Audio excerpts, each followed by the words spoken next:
அழைக்கிறான் மாதவன். எல்லோருக்கும் வணக்கம். இன்னைக்கு நம்ம பேசக்கூடிய டாபிக் பாத்தீங்கன்னா, கிட்டத்தட்ட எல்லாருக்கும் ஒரு குழப்பம் ஒண்ணு இருக்கும். இந்த 7ஆம் தேதி சந்திர கிரகணம் சொல்றாங்களே, அது உண்மையாவே இந்த சந்திர கிரகணம் இருக்குதா? இந்த நேரத்துல எந்தெந்த ராசிகளுக்கு எல்லாம் பிரச்சனையை கொடுக்கும், எந்தெந்த நட்சத்திரக்காரர்களுக்கும் பிரச்சனையை கொடுக்கும், அந்த டைம்ல என்னென்ன மாதிரியான விஷயங்களை கடைபிடிக்கணும், இது இந்தியால தெரியுதா இப்படின்னக்கூடிய பல குழப்பங்கள் இருக்கலாம். இதை பத்தி தான் இந்த வீடியோல நம்ம பேச போறோம்.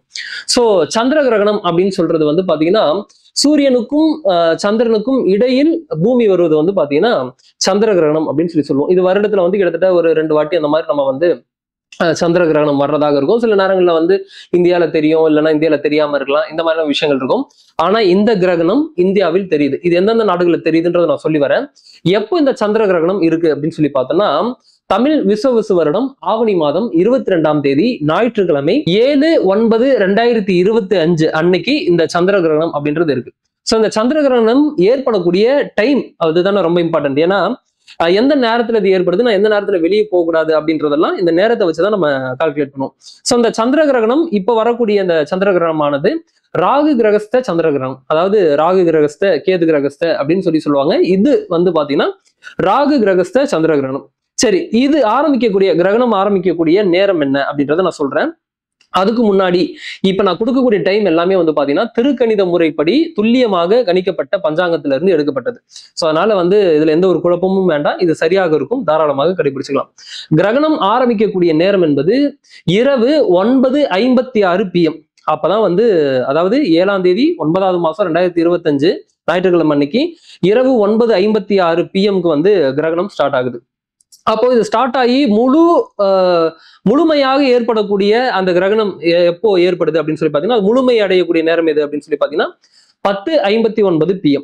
ஓகே, அதுக்கப்புறம் பாத்தீங்கன்னா இந்த கிரகணம் முடிகிறதுக்கும் கிரகணம் ஆரம்பிக்கும் போதும் இடையில் இருக்கக்கூடிய அந்த மத்தியமம் அப்படின்னு சொல்லுவாங்கல்ல, அந்த நேரம் அப்படின்றது 11:41 PM. அதே மாதிரி முழு கிரகணம் முடியக்கூடிய நேரம் எது அப்படின்னு பாத்தீங்கன்னா 12:23 AM. அதே மாதிரி கிரகணம் டோட்டலா முடியக்கூடிய நேரம் என்பது 1:26 AM.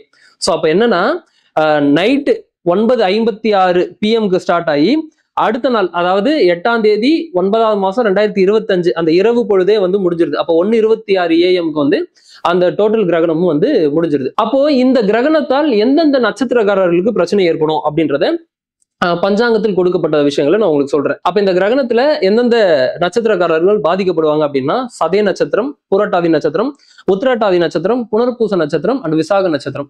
இந்த நட்சத்திரக்காரர்கள்லாம் அடுத்த நாள், அதாவது ஏன்னா இரவு நேரத்துல வர்றதுனால அடுத்த நாள் நீங்க கோவிலுக்கு போயிட்டு சாந்தி பண்ணிக்கலாம். அதாவது என்னன்னா, சோ அந்த இடத்துல நீங்க கோவிலுக்கு போய் ஒரு அர்ச்சனை பண்ணிட்டு சாமியை கும்பிட்டுட்டு நீங்க தாராளமாக வரலாம்.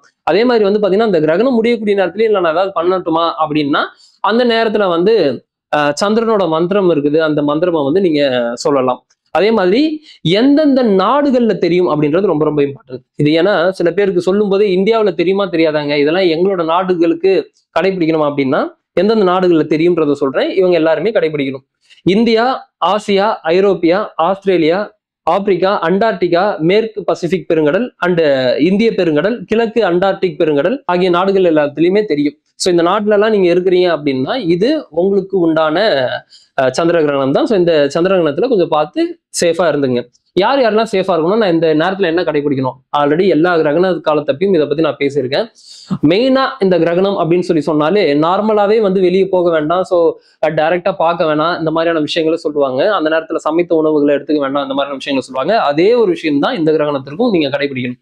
முக்கியமா பிரெக்னன்ட் லேடிஸ் யாருமே இந்த நேரத்துல வெளியே போக வேண்டாம். இது ஒரு காரணம் இருக்குது இதுக்கு. சும்மா என்னங்க அது ஏதோ எங்கேயோ நடக்கிற ஒரு விஷயத்துக்கு இங்க எல்லாம் அது பாதிக்குமா அப்படின்னா நிச்சயமாக பாதிக்கும். அதனால அந்த நேரத்துல பிரெக்னன்ட் உமன் நீங்க இருந்தீங்கன்னா வெளியே போக வேண்டாம். என்ன இந்த டைம் வரக்கூடிய கிரகணம் இரவு நேரத்திலே வர்றதுனால எல்லாம் நம்ம தூங்கிட்டு இருப்போம், அதனால தெரியாது.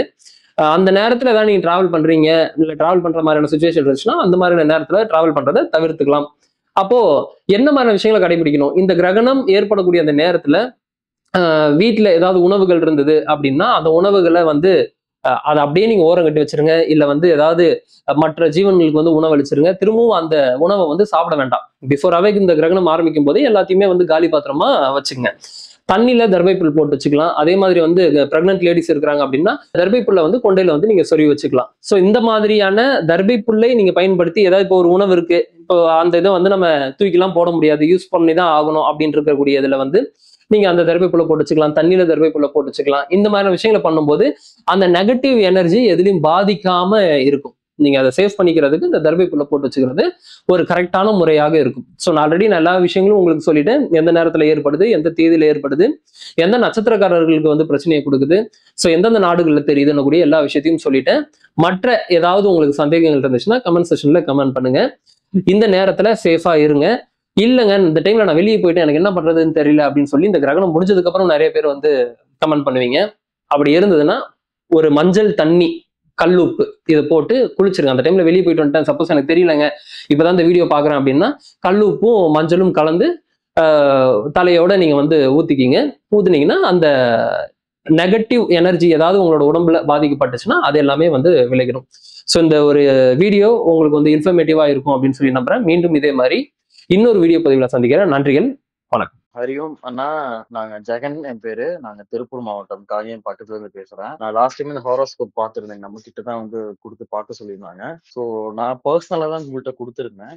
ஸோ அது என்ன அப்படின்னா, என் ஃபேமிலி சைடு பாத்தீங்கன்னா அதை எடுத்துட்டு போய் இன்னொருத்தர் காமிச்சிருக்காங்க. அப்படியே துல்லியமா எனக்கு என்ன சொன்னாங்களோ அதே தான் அங்கேயும் சொல்லியிருக்காங்க. குற்றநாதர் கோயில் போக சொல்லியிருக்காங்க, அதே தான் இங்கேயும் வந்திருக்கீங்க. ஸோ உங்களோட ஹாரோஸ்கோப் நான் உங்க மூலியமா நான் பார்த்துட்டு வந்ததுக்கு அப்புறம் ரொம்ப திருப்தியா இருக்கு. எனக்கு வந்து சொல்ல முடியாத அளவுக்கு கஷ்டங்கள் நிறைய இருந்துச்சு. இப்போ லைக் மன ரீதியா ரொம்பவே சந்தோஷமா இருக்குங்க. அது இல்லாம உங்க கிளாஸ் அட்டென்ட் பண்ண முடியாத சுச்சுவேஷன்ல இருந்தேன். பட் உங்களோட ஒவ்வொரு வீடியோஸும் வந்து மறக்காம பார்த்துட்டே இருந்தேங்க. அந்த மெடிடேஷன் வந்து எனக்கு ரொம்ப ஹெல்ப்ஃபுல் ஆச்சுங்க. நான் பரமஹம்ச யோகானந்த ஃபாலோவருங்க. பட் உங்களோட வீடியோஸ் வந்து எனக்கு ரொம்பவே ஹெல்ப்ஃபுல்லா இருந்தது. அந்த யோகியும் அவங்களோட இதை எப்படி நான் கடைபிடிக்கிறது அப்படிங்கிறத உங்க மூலியமா நான் வந்து கத்துக்கிட்டேன். எனக்கு நீங்க குருவா இருந்திருக்கீங்க. குருவா இருங்க. ரொம்ப ரொம்ப நன்றிங்கண்ணா. ரொம்ப தேங்க்ஸ். ஹரி ஓம்.